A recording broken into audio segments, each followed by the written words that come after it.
నమస్తే రైతు మిత్రులారా, డే 79 టమాటా ఫార్మింగ్. ఈ రోజు అయితే కటింగ్ గ్యాప్ ఇచ్చాను.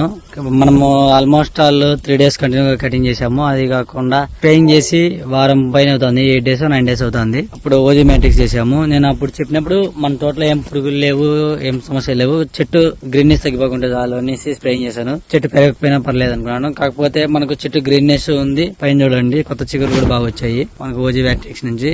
వారం రోజులు అయితే మనం స్ప్రేయింగ్ అయితే చేసి, ఇంకా నేను ఇంకా అబ్జర్వ్ చేసింది ఏంటంటే, మనము టమాటా పీకి గ్రేడింగ్ చేస్తాం కదా, ఆ గ్రేడింగ్ చేసేటప్పుడు అక్కడక్కడ మనకు ఈ ఫ్రూట్ బర్డర్స్ ఉంటాయి, కాయ తొలచి పురుగులు, అవి కూడా చనిపోయి పడి ఉన్నాయి. అంటే పురుగులు కనపడలేదు, జస్ట్ అవి కొట్టిన చోట గాయం ఉంది, పురుగులు కనపడలేదు. అంటే మనకు పురుగులు కనపడలేదంటే పురుగు కంట్రోల్ అయినట్టే.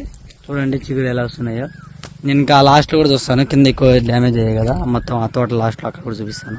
చూడండి, ఇది రోడ్ సైడ్, ఈ సైడ్ ఆ సైడ్ పాత క్రాప్ ఉంది కదా, ఈ సైడ్ ఎక్కువ డ్యామేజ్ అయ్యని చెప్పాను కదా. ఇవి కూడా అయితే చాలా బాగా చిగురులు వచ్చేసాయి. చూడండి పైన ఆల్మోస్ట్ ఆల్ 6.5 feet ఉంటాయి ఇవి హైట్. కింద ఫ్రూట్స్ ఇంకా సగానికి పైన ఉన్నాయి.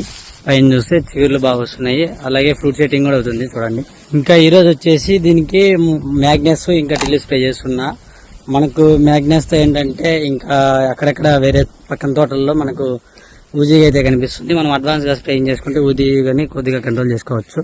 అలాగే ఏమన్నా బోరస్, ఫ్రూట్ బర్డర్స్ అలాంటివి ఉన్నా కూడా బాగా కంట్రోల్ అవుతాయి. ఇంకా టిల్లు అయితే మనకు బాగా చిగుర్లు వస్తున్నాయి కదా, ఈ చిగుర్లు ఇంకా బాగా డెవలప్ అయ్యి మనకు పైన ఫ్రూట్ సెట్టింగ్ అవుతుంది. లేకుంటే అవి క్వాలిటీ తప్పుతాయి. నేను అందుకోసమే స్ప్రేయింగ్స్ కూడా చేస్తున్నా.